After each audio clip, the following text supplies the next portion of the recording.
আজ পর্যন্ত জীবনে কত মানুষের কবরে দাফন করলাম, কত মানুষের জানাজাও আমরা পড়েছি, ঠিক না? কত মানুষের চিরবিদায় দিয়া ওই কবর পর্যন্ত পৌঁছে দিলাম। দুনিয়ার জিন্দেগির নিঃশ্বাসের বিশ্বাস নাই। আজরাইল যে কখন কার দুয়ারে এসে হানা দিয়ে বসবে এই খবর আমাদের কারো কাছে নাই, ঠিক কিনা?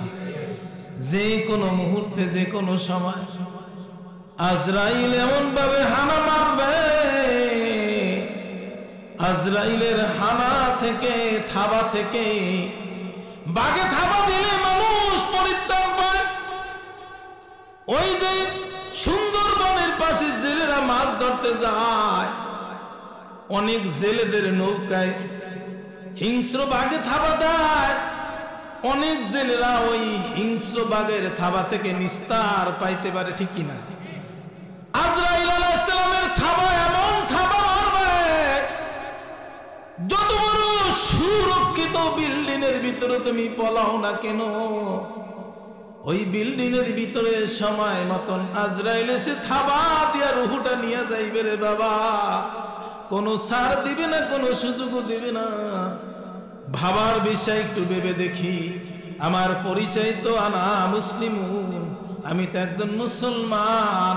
ছাত্র যখন স্কুলে ভর্তি হয়, ভর্তি হইলে শুধু ভর্তি হইলেই চলবে না, স্কুলের বই পুস্তক আনবে, খাতাপত্র কিনবে, রেগুলার স্কুলে যাইবে।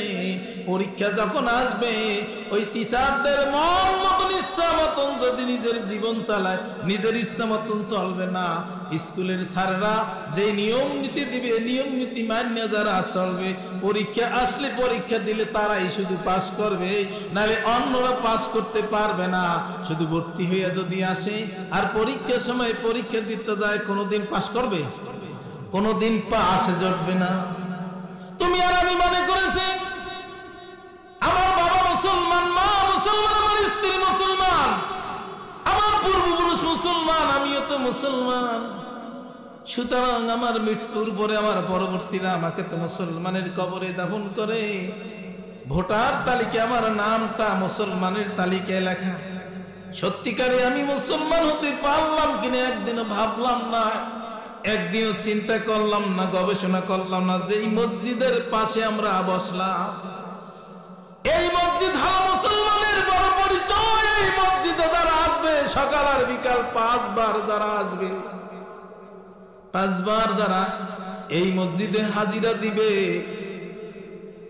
ছাত্র যেমন স্কুলে হাজিরা দেয়, যে যে কাজ করে, রিক্সা চালক তার রিক্সা নিয়ে রোডে নামে পড়ে, শ্রমিক তার কাজ করার জন্য মাঠে ময়দানে নেমে যায়, তদ্রূপ যেথায় তুমি কাজ করো না কেন, ফাইদা কুদিয়াতিস সালাতু ফান্তাশিরু ফিল আরদি ওয়াবতাগু মিন ফাদলিল্লাহি ওয়াজকুরুল্লাহ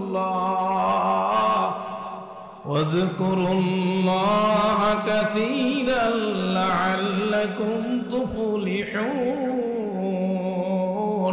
নামাজ সারাদিন তোমাকে পড়ায় মসজিদে বসে থাকা লাগবে না। ফাইদা কুদিয়াতিস সালাতু, নামাজ যখন শেষ হয়ে যাইবে, ফান্তাশিরু ফিল আরদি, জমিনের ভিতরে ছড়িয়ে তুমি রিজিক অন্বেষণ করো। তার কারণ হলো রিজিক যদি তুমি অন্বেষণ করতে না পারো, নিজেও ভুকা থাকবে, পরিবার পরিজনেরও ব্যবস্থা তুমি করতে পারবে না। আমার নবী বলেছেন শুধু মসজিদে বসে থাকবে না, কাসবুল হালালে ফরিদাতুন বাদাল ফরিদা, হালাল রিজিক অন্বেষণ করা প্রতিটি মুমিন ব্যক্তির জন্য একটি ফরজ বিধান। ফজর নামাজ পড়ে কাজে নেমে গেলেন, আপনি দুনিয়ার কাজ করলেন, কানটা খোলা রেখেছেন, কখন মুয়াজ্জিন আযান দিবে, ইন্তেজারুস সালাতে বাদাস সালাত। 7 ধরনের মানুষের জন্য ফেরেশতারা আল্লাহর কাছে দোয়া করে। কয় ধরনের মানুষ? 7 শ্রেণীর মানুষের জন্য ফেরেশতারা সব সময় আল্লাহর জন্য দোয়া করতে থাকে। ফজরের পরে মুমিন ব্যক্তি, মুসলমান ব্যক্তি আল্লাহর হুকুম পালন করে দুনিয়ার কাজে নিয়োজিত হয়ে যাবে। কানটা তার সজাগ রাখবে, খোলা রাখবে। মুয়াজ্জিন যখন ডাক দিবে আল্লাহু আকবার আল্লাহু আকবার, আর কাজটা বন্ধ করে দিবে। এজন্য ইসলামের দ্বিতীয় খলিফা আল্লাহর নবী 10 জন সাহাবীকে সুসংবাদ দিয়েছিলেন ওরা জান্নাতি। সব সাহাবীরাই জান্নাতি, আল্লাহ তাদেরকে মাফ করে দিয়েছেন, ক্ষমা দিয়েছেন। বিশেষ করে বিশ্বনবী মুহাম্মদ আরবি সাল্লাল্লাহু আলাইহি ওয়াসাল্লাম 10 জন সাহাবীর 10টা গুণের কারণে তাদেরকে দুনিয়াতে সুসংবাদ দিয়ে গেছেন, ওরা হলো জান্নাতি। তাদের মধ্যে 1 নম্বর হলো হযরত আবু বকর সিদ্দিক রাদিয়াল্লাহু তাআলা আনহু। আমার নবী বলেছেন আবু বকর ফিল জান্নাহ। 2 নম্বরে আমার নবী যার নাম ঘোষণা করেছেন যেই ওমর আমার নবীকে মারার জন্য তরবারি নিয়ে রওনা দিয়েছিলেন, তরবারি নিয়ে বিশ্বনবীর মাথা নিয়ে মক্কার কাফিররা ঘোষণা করেছে মুহাম্মাদের মাথা আদে নিয়ে আসতে পারবে 100 তাজা উট তারে দেওয়া হবে। ওমর বলছে আমি 100 দামি উট চাই, আর দেরি করব না। তরবারি নিয়ে আমার নবীর মাথা আনার জন্য রওনা দিয়েছে। অনেক নাটকীয় ঘটনা, প্রতিমধ্যে আল্লাহ তাকে কোরআন শোনার ব্যবস্থা করেছেন, যেই কোরআনুল কারীম আমাদের প্রতি মানুষের ঘরে ঘরে আছে। যুগদানের ভিতরে ভরিয়া সুন্দর করে তাকের ভিতরে সাজিয়ে গুজিয়ে রেখে দিয়েছি। এমন ঘর খুঁজলে আমাদের দেশে পাওয়া যাবে কিনা? এই কোরআনুল কারীম সুন্দর সযত্নে আপনি ঘরের তাকের ভিতরে রেখে দেওয়ার জন্য কোরআন আছে না? সকাল আর বিকালে কোরআন শরীফ তেলাওয়াত করা লাগবে। যে আয়াতে কারিমা আমি পড়েছি, আল্লাহ বলেছেন উতলু মা উহিয়া ইলাইক, উতলু মা উহিয়া ইলাইকা মিনাল কিতাব। তোমাদের প্রতি যেই কিতাব নাযিল করা হয়েছে এই কিতাবখানা তেলাওয়াত করো। অন্য আয়াতে আল্লাহ বলেন ওয়া ইযা তুলিয়াত আলাইহিম আয়াতুহু যাদাতুহুম ঈমানা। এই কোরআনুল কারীম তেলাওয়াত করলে ঈমানি জজবা বাড়ে, ঈমানি নূর বাড়ে, ঈমানি আলো বাড়ে, নেকের কাম করতে ভালো লাগে। এজন্য সকাল আর বিকাল মুমিন ব্যক্তিরা একটু কোরআন শরীফ তেলাওয়াত করবে। যেই ঘরের ভিতরে আল্লাহর কালাম তেলাওয়াত করা হবে ওই ঘরের কোন মানুষের কোনদিন বদ জিনা আসর করবে না। বিশ্বাস যদি না হয়, প্রতিদিন সকালবেলা প্রতিদিন সন্ধ্যার সময় জোরে জোরে কোরআন শরীফ তেলাওয়াত করে দেখবেন ওই ঘরে যারা বসবাস করে বদ জিনা আসর করতে পারবে না। কোরআনুল কারীম হলো এমন একটা মহা ঔষধ। এই কোরআনুল কারীম যেই ঘরে তেলাওয়াত করা হয় ওই ঘরের ভিতরে কোনো রেশারেশি থাকবে না, হানাহানি থাকবে না। এরা আল্লাহর নবী মুহাম্মদ রাসূলুল্লাহ সাল্লাল্লাহু আলাইহি ওয়াসাল্লাম বলেছেন যেই ঘরে কোরআন শরীফ তেলাওয়াত করা হয় নাযালাত আলাইহিমুস সাকিনা। আর সে আজিম থেকে আরশের মালিক যার কালাম তেলাওয়াত করা হয় তিনি ওই ঘরের ভিতরে মুষলধারে বৃষ্টির মতন রহমত নাজিল করতে থাকে।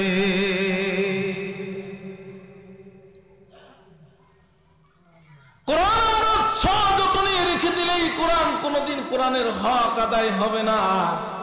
নিজেরা যারা কোরআন শিখেছি সকাল বিকাল পড়ব, নিজেদের ছেলে মেয়েদেরকে কোরআন শিখাবো, কোরআন পড়াইবো, কোরআনের মাদ্রাসার সাথে গভীর সম্পর্ক রাখবো। এই উসিলা হলেও আল্লাহ তাআলা আমাদেরকে মাফ করতে পারে। মুমিন ব্যক্তি ফজর নামাজের পরে জিকির আজকার করবে, কোরআন শরীফ তেলাওয়াত করার পরে মাঠে ময়দানে নেমে যাবে। কানটা সজাগ রাখবে, কানটা খোলা রাখবেন।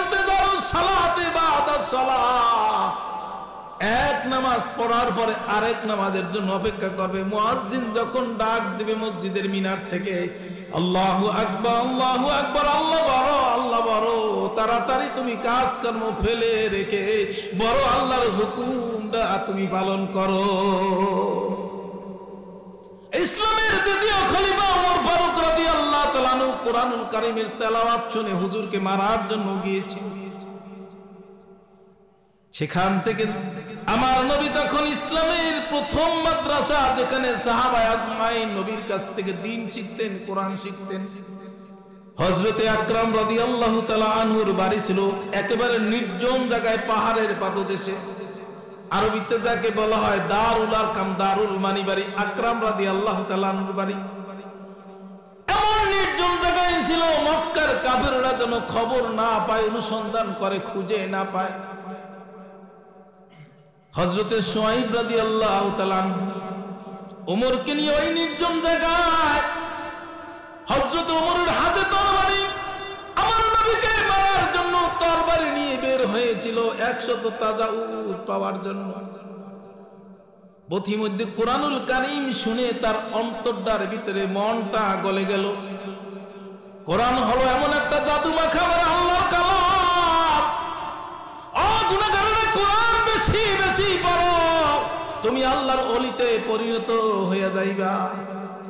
কোরআন যত বেশি বান্দা পড়বে, তার ভিতরে নেক কাজ, ভালো কাজ করার জাওকার শাওক তার মধ্যে বেশি পয়দা হয়ে যাইবে। কোরআনুল কারীমের তেলাওয়াত যত বেশি শুনবা, ঈমানি জজবা বাড়বে, ঈমানি আলো বাড়বে, ঈমানি নূর বাড়বে। আমরা তো কোরআন শুনতে চাই না, কত সুন্দর সুন্দর কারীরা একসাথে সূরা আদ-দুহা পড়ে না, কত সুন্দর তেলাওয়াত, মধুমাখা তেলাওয়াত। বান্দা তুমি যতই শুনবে, তোমার নামাজ পড়তে মন চাই না। ওই মোবাইলের ভিতর থেকে কত অশ্লীল গান বাদ্য শোনো। একটু ভালো ভালো কারীদের কোরআন শরীফ তেলাওয়াত তুমি শুনে দেখো, যতই তুমি শুনবে ততই তোমার কাছে মজা লাগবে, ভালো লাগবে। এই কিতাব এমন একটা জাদুময় কিতাব, এমন একটি মুজিজা, এমন একটি ঐশ্বরিক কিতাব, যতই শুনবে ততই ভালো লাগবে। এর ভিতরে কোনোদিন কোনো অনীহা হবে না, মৃত্যুর আগ পর্যন্ত কোনো অনীহা কারো ভিতরে হবে না। সুবহানাল্লাহ। ওমর ফারুক রাদিয়াল্লাহু তাআলা আনহু 100 উট পে বিশ্ব নবীর মাথা আনার জন্য তরবারি নিয়ে রওনা দিয়েছেন। প্রতিমধ্যে আল্লাহ পাকের ইশারা, কোরআন শরীফ শোনার ব্যবস্থা হয়ে গেল। তিনি এবার বললেন, চলো মুহাম্মাদের কাছে আমাকে নিয়ে চলো, আমি মুহাম্মাদের জবান থেকে কথা শুনবো, আমি তার হাতে মুসলমান হয়ে যাব। ওমর রাদিয়াল্লাহু তাআলা আনহুকে সুহাইব রাদিয়াল্লাহু তাআলা এবং তার বোন ভগ্নিপতি ওই পাহাড়ের পাদদেশে দারুল আরকামের বাড়িতে নিয়ে গেলেন। ওমর রাদিয়াল্লাহু তাআলা আনহু প্রথম দরজায় ডাক দিলেন, তোমরা কারা এখানে আছো? তুমি কি? আমি ওমর। সাহাবা আজমাইনের ভিতরে কম্পনের সৃষ্টি হয়ে গেল। ওমর হইল একজন নওজোয়ান সুদর্শন, একজন শক্তিশালী যুবক, তার সাথে যুদ্ধ করার মতন ক্ষমতা আমাদের নাই। আল্লাহর নবী বলেন, থামো। ওমর যখন এখানে এসে দেখি ওমরের কতটুকু শক্তি আর আমাদের শক্তি পরীক্ষা হবে। ওমর দরজাটা যখন খুললেন, তরবারিটা আমার নবীর পায়ের নিচে রেখে বলেন, ইয়া রাসূলুল্লাহ, ইয়া হাবিবাল্লাহ, আপনাকে মারার জন্য এই তরবারি নিয়ে আমি রওনা দিয়েছিলাম। এই তরবারি আপনাকে হত্যা করার জন্য আমি বেরিয়েছি। এবার আপনি বলেন, আপনি সত্য নবী কিনা? আমি সত্য নবী। আপনার প্রতি নাজিল হয়েছে কোরআন সত্য কিনা? ওই কোরআনের বাণী আমি শুনেছি। আপনি তো সত্য নবী, আপনার প্রতি আমি শত্রু হয়ে বেরিয়েছিলাম। আপনার প্রতি আসমানের মালিক যেই ঐশী কিতাব, আসমানি কিতাব নাজিল করেছে, ওই কোরআনের তেলাওয়াত শুনে আমার ভিতরে ঈমান এসেছে, আমার ভিতরে বিশ্বাস জমে গেছে যে আপনি আল্লাহর পক্ষ থেকে সত্যিকারের রাসূল। আল্লাহর নবী মুহাম্মদ, আপনি আমাকে এখনই বলে দেন, লা ইলাহা ইল্লাল্লাহু মুহাম্মাদুর রাসূলুল্লাহ, লা ইলাহা ইল্লাল্লাহ।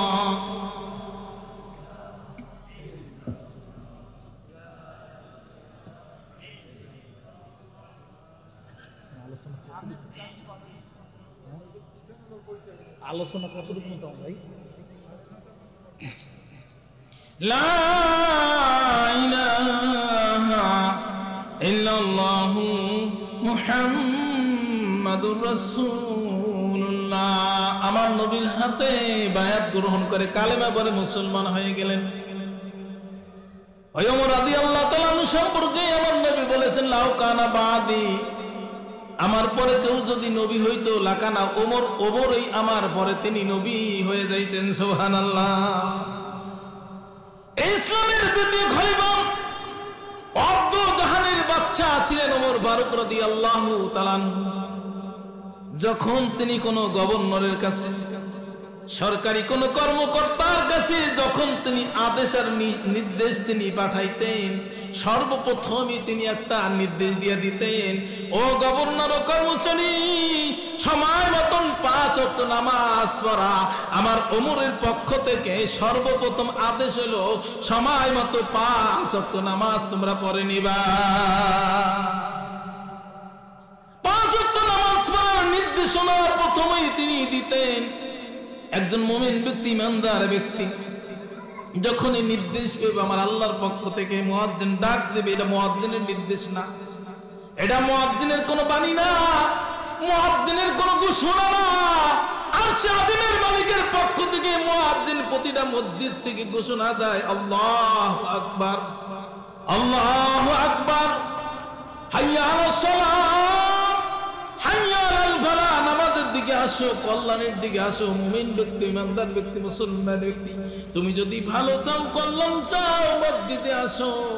তোমার কল্যাণ দুনিয়ারও কল্যাণ হবে, পরকালের কল্যাণ হবেই। তো এই কল্যাণ যদি তুমি চিন্তা করো, নামাজের দিকে আসো। যারা মুয়াজ্জিনের ডাকে সাড়া দিয়ে মসজিদে আসবে, তারাই হলো সত্যিকারের মুসলমান, তারাই হলো সত্যিকারের ইমানদার, ঠিক কিনা? উতলু মা উহিয়া ইলাইকা মিনাল কিতাবে ওয়াকিমিস সালাহ। আল্লাহ বলেছেন তোমার উপর যে কিতাব নাজিল হয়েছে, কিতাবটা তেলাওয়াত করবা, পাঠ করবা, পড়বা, বুঝবা। এই কোরআনুল কারীম এমন একটা কিতাব, একটা ইংলিশের গল্পের বই। আপনি পড়তে পারেন, অর্থ বুঝেন না, মজা লাগবে না, পড়তে মন চাইবে না, ঠিক কিনা? একটা বাংলা কঠিন বাংলা শব্দের গল্পের বই, আপনি যদি না বোঝেন পড়তে মন চাইবে না। অথবা সুন্দর গল্পের বই একবার পড়লে মজা লাগবে, দ্বিতীয়বার পড়লে প্রথমবারের মতন মজা লাগবে না, ঠিক কিনা? তৃতীয়বার পড়লে তেমন মজা লাগবে না, চতুর্থবারের যতই মজাদার গল্পের বই হোক না কেন আর পড়তে মন চাইবে না। কোরআনুল কারীম হলো এমন একটি ঐশী কিতাব, প্রতিদিন ইমাম সাহেব সূরা ফাতিহা মাগরিবের নামাজে পড়ে, এশার নামাজে পড়ে, ফজরের নামাজে পড়ে, ঠিক কিনা? আজ পর্যন্ত কোন মুসল্লি বলে নাই ইমাম সাহেব প্রতিদিনই কেন সূরা ফাতিহা প্রথমে নামাজের ভিতরে পড়েন? বলছে কেউ? ওই সূরা ফাতিহা যতই শুনবে ততই মজা লাগবে, ততই ঈমানি জজবা বাড়বে, ঈমানি নূর বাড়বে। কোরআনুল কারীমের যেখান যে তেলাওয়াত করেন সেখানেই মজা। অর্থ না বুঝলে আমার নবী বলেন, মান কারাআ হারফাম মিনাল কিতাবে ফালাউ আশরু হাসানাত। কোরআনুল কারীমের একটা হরফ যারা পাঠ করবে 10টা নেকি তার আমলনামায় জমা হইব। কয়টা নেকি? একটা হরফ পড়লে 10 নেকি। আমার নবী ব্যাখ্যা দিয়ে বলেন, আলিফ লাম মিম। এখানে আলিফ লাম মিম 3টা অক্ষর। আলিফ লাম মিম যদি কেউ পাঠ করে কমপক্ষে তার আমলনামায় 30টা নেকি জমা হইবে। বিসমিল্লাহির রহমানির রহিম 19টা অক্ষর। বান্দা যখন ভালো কাজ করবে বিসমিল্লাহির রহমানির রহিম বলে শুরু করবে, সব ভালো কাজগুলি আল্লাহর নাম নিয়ে শুরু করবে। একদিকে আপনি এই কাজের ভিতরে বরকত পাইলেন, আর একদিকে আপনার আমলনামায় কমপক্ষে 190টা নেকি জমা হয়ে যাইবে। সুবহানাল্লাহ। এজন্য বাবাজি ঘরের ভিতরে কোরআনুল কারীম আমরা পড়ব, আমাদের ছেলে সন্তানদেরকে পড়াবো, মা বোনরা কোরআন শরীফ তেলাওয়াত করবে, ঘরটা আলোকিত ঘর হইবে। সকালবেলা যখন সূর্য ওঠে এই অন্ধকারাচ্ছন্ন পৃথিবীটা আলোকিত হয়ে যায়। কোরআনুল কারীম যেই ঘরের ভিতরে পাঠ করা হয়, গভীর রজনীতে যেই ঘরে কোরআন পড়বে ওই ঘরটা সূর্য উঠলে যেমন আলোকিত হয় তার চেয়েও বেশি আলোকিত আসমানওয়ালারা দেখতে পায়। উতলু মা উহিয়া ইলাইকা মিনাল কিতাবি ওয়া আকিমিস সালাহ, নামাজ পড়ার জন্য বলেছেন নামাজ পড়ো। ইন্নাস সালাতা তানহা আনিল ফাহশাই ওয়াল মুনকার, নামাজ অশ্লীল মন্দ কাজ থেকে নামাজি ব্যক্তিকে ফিরায়। নামাজ পড়তেছি, এই নামাজ আপনাকে খারাপ কাজ থেকে ফিরাবে, মন্দ কাজ থেকে ফিরাবে, অশ্লীলতা থেকে ফিরাবে। আপনারা বলতে পারেন অনেক নামাজি দেখছি নামাজে পড়ে সুদ খায়, নামাজ পড়ে ঘুষ খায়, নামাজ পড়ে মানুষকে ঠগায়, নামাজ পড়ে মিথ্যা কথা বলে, নামাজ পড়ে যত অন্যায় অশ্লীল কাজ আছে করে। ওই ব্যক্তি সত্যিকারের নামাজ পড়ে নাই। সত্যিকারের নামাজ যদি পড়তে পারতো, এই নামাজ কোনোদিন এই নামাজ পড়ে কোনোদিন সে অন্যায় করতে পারতো না। আমার আল্লাহ কোরআনে বলেছেন নামাজ থেকে অশ্লীল মন্দ কাজ থেকে ফিরায়। নামাজের মতন নামাজ যদি আমরা পড়তে পারতাম, এই নামাজের মাধ্যমে আমার নিজের জীবনটা ঠিক হয়ে যেত, আমার পরিবার পরিজন ঠিক হতো, আমার সমাজটা ঠিক হয়ে যেত। আমি কোথাও কোনো দুর্নীতি করতাম না, অন্যায় করতাম না, কোনো খারাপ কাম করতাম না। জনগণের সম্পদ লুণ্ঠন করিয়া, আমি সমুদ্রের পাহাড়ের সম্পদ গড়িয়া আমি ব্যাংক ব্যালেন্স করতে পারতাম না যদি নামাজের মতন নামাজ আমার কবুল হয়ে যাইত। হযরত বায়জিদ বুস্তামি রাহমাতুল্লাহ তার জমানায় যে এলাকায় তিনি বসবাস করতেছিলেন, ওই এলাকায় একজন ভ্রষ্টা চরিত্রহীনা পতিতা মহিলা আগমন করছে। কিছুদিন পর তার অনুসারীরা বললে, ও আমাদের শায়েখ ও মুর্শিদ, ও আল্লাহর খাস বান্দা, একজন মহিলা আমাদের গ্রামে প্রবেশ করে এই সমাজটাকে কলুষিত করছে। আপনি একটু আল্লাহর কাছে দোয়া করেন যেন এই মহিলার কবল থেকে আমাদের সমাজের লোকজন বাঁচতে পারে। তিনি জানলেন মহিলা কি করে, 100 দিন দিরহামের বিনিময়ে যুবকদের চরিত্র ধ্বংস নষ্ট করছে।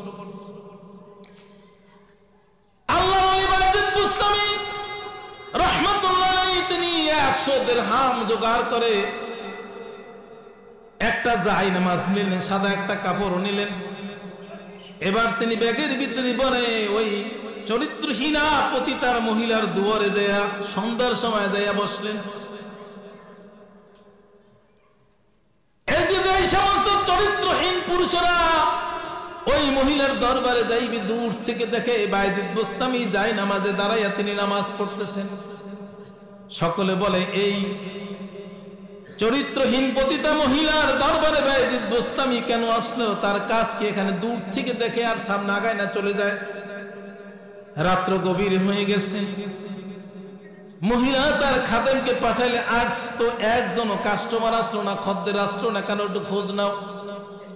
যাইয়া দেখে দরজার পাশে একজন দরবেশ জায়নামাজে দাঁড়াইয়া তিনি নামাজ আদায় করতেছেন। দূর থেকে মানুষেরা তাকে দেখে আর সেখান থেকে ভেগে যায়, সামনে আর কেউ আগায় না। অনেকক্ষণ পরে খাদেমকে বললে, যাও ওই দরবেশের কাছে যায় জানতে চাও কেন সে এখানে এসেছে, এই জায়গা তো দরবেশের জায়গা না। এবার খাদেম এসে বলল, আল্লাহর বান্দা, তুমি যার দুয়ারে এসে বসেছো, এই দুয়ারে তো তোমার আসার জায়গা না, এখানে তো তোমার কোনো কাজ নাই, কেন তুমি এসেছো? তোমার মনিবের সাথে আমি দেখা করব, এজন্য তোমার এখানে আমি এসেছি। খাদেমা বলল, আমার মনিবের সাথে দেখা করতে হলো আপনার মতন দরবেশে দেখা করতে পারবে না, তাকে দেখা করতে হলে 100 দিনার লাগবে। হযরত বায়জিদ বুস্তামি রাহমাতুল্লাহ আলাইহি বলেন, আমি 100 দিনার নিয়ে এসেছি, তোমার মনিবের সাথে আমি দেখা করব। সব ঘটনা মনিবের কাছে বলল। এবার মনিব বললেন, যাও ওকে ভিতরে ডেকে নিয়ে আসো। ভিতরে তিনি গেলেন। তখন মহিলা জিজ্ঞাসা করলো, হে দরবেশ সাহেব, এই জায়গা তো তোমার দরবেশের জায়গা না, তুমি কেন এখানে এসেছো? বায়জিদ বুস্তামি রাহমাতুল্লাহ আলাইহি, এই রাত্রিটা তোমার সাথে আমি থাকবো, এজন্য তোমার এখানে আমি এসেছি। আমার সাথে থাকতে হইলে তো আমাকে 100 দিনার দেওয়া লাগবে। আমি 100 দিনার নিয়ে এসেছি। 100 দিনার তিনি মহিলাকে দিলেন। এবার বললেন, শোনো আল্লাহর বান্দি, 100 দিনার দেওয়ার পরে আজকে রাত্রটা তুমি আমার হয়ে গেছো। হ্যাঁ, এখন আমি যা বলবো তোমাকে তাই শুনতে হবে। ঠিক আছে। এবার বাজিদ বুস্তামি রাহমাতুল্লাহ আলাইহি নিজের ব্যাগের ভিতরে একটি সাদা কাপড় ছিল। ওই কাপড়টা মেয়েটাকে মহিলাকে দিয়ে বললেন, তোমার ওই যে রেশমি পোশাক পরশ ওইগুলা খুলে এই সাদা কাপড়টা তুমি পরিধান করো। সাদা কাপড়টা পরিধান করলো। খাদেমাকে বললেন, তুমি 1 লোটা পানি নিয়ে আসো। পানি আনলো। এবার তিনি উজু করার সিস্টেমটাকে শিখিয়ে দিয়ে বললেন, এভাবে তুমি উজু করো। উজু করার পরে সাদা কাপড় পরাইয়া উজু করার পরে জায়নামাজ বিছাইয়ে পশ্চিম দিকে বললেন, আমি যা বলবো তুমি তাই বলো। কাপড়ের ভিতর থেকে হাত জাগাও। হাত জাগায় তুমি বলো আল্লাহু আকবার। আল্লাহু আকবার বলে ওরে হাত বাঁধাইয়া দিয়া বায়াজিদ বুস্তামি সেজদায় করে কাম দেয়ার বলে, ও আরশের মালিক, একটি চরিত্রহীন মহিলাকে অন্যায় কাজ থেকে ফিরাইয়া আমি জায়নামাজে দাঁড় করাইয়া তোমার নাম, তোমার বরত্বের নাম তার মুখ দিয়া প্রকাশ করাইয়া ওকে হাত বাঁধাইয়া আমি নামাজে দাঁড়া করে রাখলাম। তুমি তো কোরআনে ঘোষণা করেছো, ইন্নাস সালাতা তানহা আনিল ফাহশাই ওয়াল মুনকার। নামাজ অশ্লীল মন্দ কাজ থেকে নামাজি ব্যক্তিকে ফিরায়। তোমার এই বান্দিকে অশ্লীল মন্দ কাজ থেকে ফিরাইয়া আমার যতটুকু সাধ্য ছিল আমি ওরে নামাজ দাঁড় করাইয়া দিয়েছি। ও আরশের মালিক আল্লাহ, তুমি যতক্ষণ পর্যন্ত এই মহিলাকে মাফ না করবা ততক্ষণ পর্যন্ত আমি সেজদা থেকে মাথা উঠাইব না। আমার মালিক হলো এমন একজন রহমতের মালিক। দুনিয়ার মানুষ আমরা অপরাধীরে খুঁজি, অপরাধীরে ধরিয়া অপরাধীরে আমরা শাস্তি দেওয়ার জন্য খুঁজি, ঠিক কিনা? একটা চোরকে ধরি চোরকে শাস্তি দেওয়ার জন্য, একটা ডাকাতকে ধরি শনাক্ত করি ডাকাতকে শাস্তি দেওয়ার জন্য, একটা সুদখোর ঘুষখোরকে ধরি তার শাস্তি দেওয়ার জন্য। দুনিয়ার মানুষের সিস্টেম এটা, দুনিয়ার নিজাম অনুযায়ী অপরাধীরা আমরা খুঁজি তারে শাস্তি দেওয়ার জন্য। আর আমার মালিক হলো এমন একজন রহমানের মালিক, এমন একজন দয়ার মালিক, এমন একজন মেহেরবান মালিক। কোন অপরাধীরা আমার মালিকের কাছে যদি ধরা দিয়েই বসে, অপরাধীরা যদি মালিকের কাছে হাজির হইয়া যায়, হাজির হইতে দেরি হইবে, ওই শত অপরাধীকে মালিক তাকে রহমতের কুলে কোলে নিতে দেরি হবে না। আল্লাহ শেখ সাদি রহমতুল্লাহ বলেন, গভীর রজনীতে একান্ত নির্জনে বসে কোন গুরুজনেরা অপরাধীরা যদি কান্নাকাটি করে, আল্লাহর কাছে যদি রোনাজারি করে, মাফ চায়, আল্লাহ ফেরেশতা থেকে ডাক দেয়া কয়, ও আমার ফেরেশতারা রে, তোরা চাইয়া দেখ, দুনিয়ার সব মানুষগুলি ঘুমায়, আমার এই অপরাধী বান্দার কোনো ঘুম নাই। ও জীবন বড় অন্যায় করেছে, খারাপ কাজ করেছে, এখন আমার দুয়ারে রহমতের দুয়ারে হানা দিল। ও আমার ফেরেশতারা রে, ইস্তাহিয়াইতু মিন আবদি, আমার এই বান্দার এই করুণা, আমার বান্দার রোনাজারি, আমার বান্দার এই আকুতি মিনতি আমার কাছে বড়ই লজ্জা লাগে। ও আমার ফেরেশতারা রে, তোরা সাক্ষী থাক যে এই বান্দা আমার রহমতের দুয়ারে হানা দিল, আমার রহমতের দরিয়া জুস মারল, আমার রহমতের উসিলায় আমি আমার বান্দার জীবন ভরের গুনাহগুলি মাফ করে দিলাম। হাদিস শরীফের ভিতরে এসেছে, সাহায্যের নিল আরশের আযীমের নিচে ছায়া পাইবে। তার মধ্যে এক ধরনের লোক হলো রাজুলুন যাকারাল্লাহ খালিয়ান ফাফাদাত আইনা, এমন এক দল বান্দা একান্ত নির্জনে বসে নিজের গুনার কথা স্মরণ করে রব্বে কারিমের কাছে যদি ধর্ণা দিতে পারে, এই গোপনে কন্দনকারী ব্যক্তিরা আল্লাহ তাআলা তাদের প্রতি খুশি হইয়া কিয়ামতের ময়দানে আরশে আজিমের ছায়া ছাড়া আর কোন সেদিন ছায়া থাকবে না।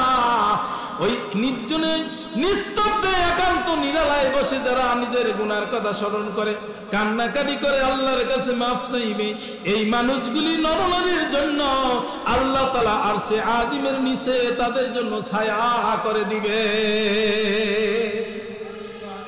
ইন্নাস সালাতা তানহা আনিল ফাহশাই ওয়াল মুনকার, নামাজ অশ্লীল মন্দ কাজ থেকে ফিরিয়ে রাখবে। নামাজের মতন নামাজ যদি পড়তে পারতাম, নামাজ আমাকে পাপাচার থেকে ফিরাইতো, মন্দ কাজ থেকে ফিরাইতো। কেমন ভাবে নামাজ পড়বো? আমার নবী শিখাইয়া দিচ্ছেন, যখন তুমি নামাজ পড়তে দাঁড়াইবা আনতা আবুদাল্লাহ কাআন্নাকা তারা, বান্দারে তুমি এমন ভাবে নামাজ পড়ো, তুমি ডাক দিয়ে বলছো আল্লাহু আকবার। এই সব কিছু আরশের মালিক শুনতেছেন। শুধু শুনেন না, তুমি কি করতে আসো না কি আসো সব কিছুই আরশের মালিক দেখতে আছে। উঁচু থাকবার নামাজ হলো এমন ভাবে তুমি নামাজ পড়ো যে তুমি আরশের মালিককে দেখতে আসো। যদি সেরকম চক্ষু তোমার না থাকে, এতটুকু অনুভব তুমি করো, আমি আমার মালিককে দেখি না, আমার মালিক আমার নামাজের সকল কার্যক্রমগুলি তিনি ঠিকঠাক মতন দেখতে আসে। এই অনুভূতি নিয়ে যারা নামাজ পড়বে, 5 ওয়াক্ত নামাজ যারা পড়তে পারবে অনুভূতি নিয়ে, কোনোদিন তারা ঘুষ খাইবে না, কোনোদিন তারা দুর্নীতি করবে না, কোনোদিন তারা অন্যায় করবে না। মালিকের ভয়ে যারা নামাজ পড়বে, মালিককে রাজি খুশি করার জন্য নামাজ যারা পড়বে, ঠিক মতো যারা নামাজ আদায় করবে, এই নামাজই তাকে অশ্লীল মন্দ বেহায়াপনার কাজ থেকে তারে ফিরাইয়া রাখবে। নামাজের মতন নামাজ যদি পড়তে পারতাম, এই নামাজ আমাদেরকে ফিরাইতো। আর নামাজ না পড়িও তো কোনো উপায় নাই। মুমিন ব্যক্তির, ঈমানদার ব্যক্তির, মুসলমান ব্যক্তির সবচেয়ে বড় যে দায়িত্বটা সেটা হলো সময় মতো নামাজ পড়া। শরীরের সাথে মাথার যেমন সম্পর্ক, ইসলামের সাথে নামাজেরও সেরকম সম্পর্ক। একটা লোকের হাত নাই, লোকটা বাঁচবে, পা নাই, লোকটা বাঁচবে। দুইটা হাত নাই, দুইটা পাও নাই, লোকটা বেঁচে থাকবে। মাথাটা যদি না থাকে, হাতও অক্ষত আছে, পাও অক্ষত আছে, বাঁচবে। মাথা যার চলে যায়, ওই লোকটির শরীরের অন্যান্য অঙ্গ প্রত্যঙ্গ অক্ষত থাকলে যেমনি লোকটি বাঁচে না। যার নামাজ নাই, তার শরীয়তে কোনো স্থান নাই। আমার কথা নাই, বিশ্বনবীর কথা, লা সুহমা ফিল ইসলাম লিমান লা সালাতা লাহু। আমার নবী বলেন, যার নামাজ নাই ইসলামে তার কোনো স্থানও নাই। তো জিকির করি লা ইলাহা, আলোচনা করে দেখেন না,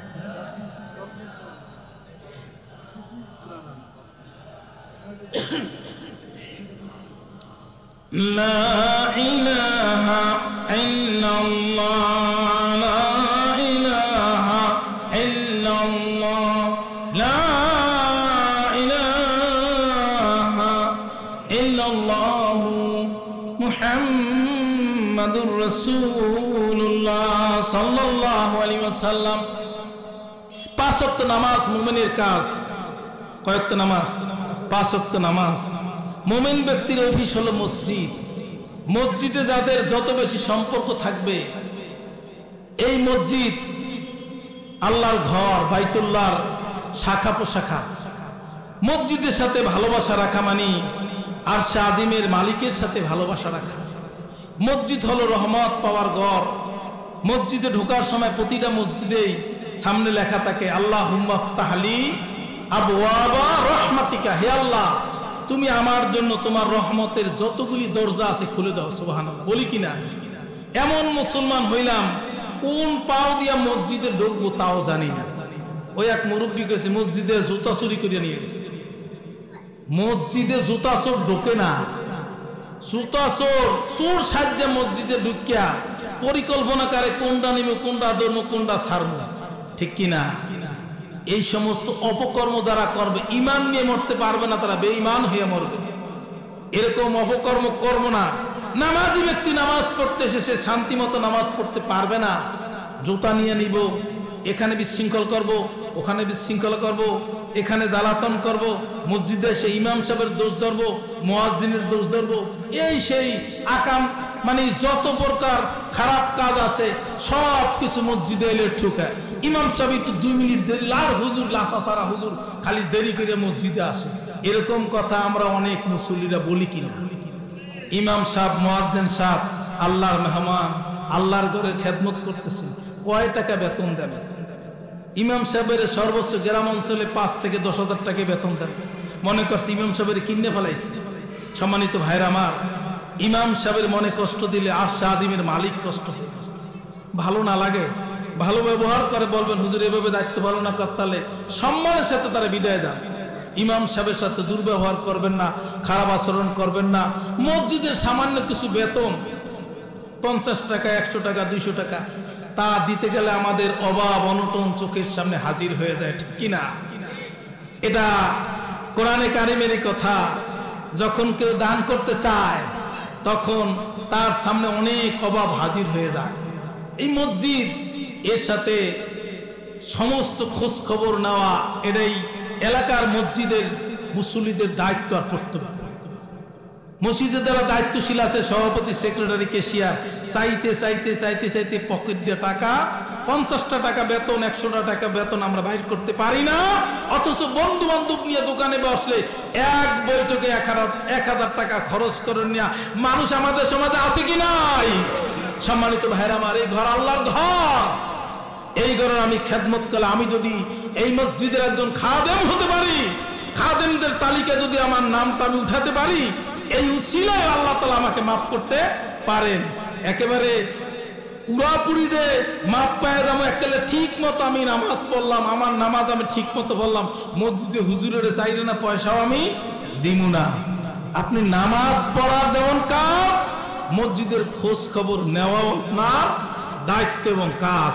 এটাকে নিজের সংসারের একটা খরচ, আপনার মসজিদ, মাদ্রাসা, এগুলো আপনার ঘরের একটা সংসারের যেভাবে খরচ করেন, এটাকে আপনার সংসারের একজন সদস্য মনে করিয়া আপনি যদি দায়িত্ব পালন করতে পারেন, তাহলে নামাজ যে পড়লেন, এই নামাজই আপনাকে জান্নাত পর্যন্ত পৌঁছে দিতে পারবে।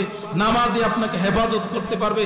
নামাজে আপনাকে বিপদ আপদ বালা মুসিবত থেকে মাহফুজ রাখতে পারবে। মুসিবতে পড়েছেন, আল্লাহর কাছে নামাজ পড়ে দোয়া করেন।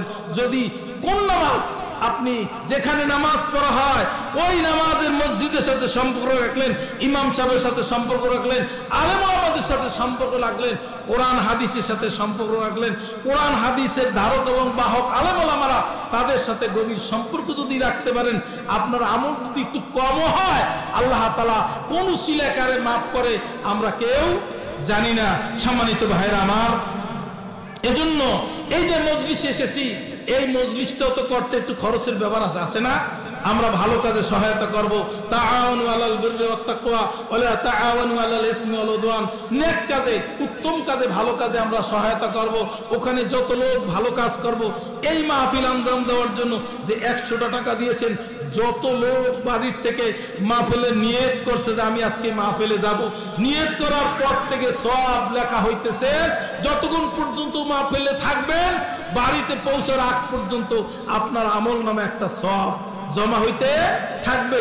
যারা এই মাহফিলের আঞ্জাম করেছেন, আপনার এখানে উপস্থিত যে সওয়াব পাবেন, যারা এই মাহফিলের সুব্যবস্থা করেছেন, যারা বুদ্ধি পরামর্শ দিয়েছেন, টাকা পয়সা দান করেছেন, তাদের আমল নামায়ও যত লোক এখানে এসেছেন তাদের একটা সওয়াবের অংশ তাদের আমল নামায় জমা হয়ে যাবে। ভালো ভালো কাজে আমরা সহায়তা করব।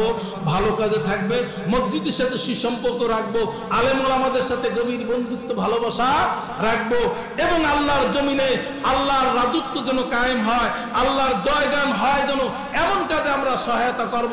এবং সকল ভালো কাজের জন্য আল্লাহ তাআলা আমাদেরকে কবুল করুক। আমার ঘরটাকে আল্লাহ একটা নামাজি ঘর হিসেবে কবুল করুক। আমার ঘরটাকে আল্লাহ তাআলা একটি কোরআন তেলাওয়াতকারী ঘর, একটি আলোকিত ঘর হিসেবে কবুল করুক। আমাকেও মৃত্যুর আগ পর্যন্ত 5 ওয়াক্ত নামাজ যেন আদায় করতে পারি, আল্লাহ তাআলা এই তৌফিক আমাদেরকে দান করুক। সকলে আল্লাহুম্মা আমিন। আমিন। ওয়া মা আলাইনা ইল্লাল বালাগ। আসসালামু আলাইকুম ওয়া রাহমাতুল্লাহি ওয়া বারাকাতুহু।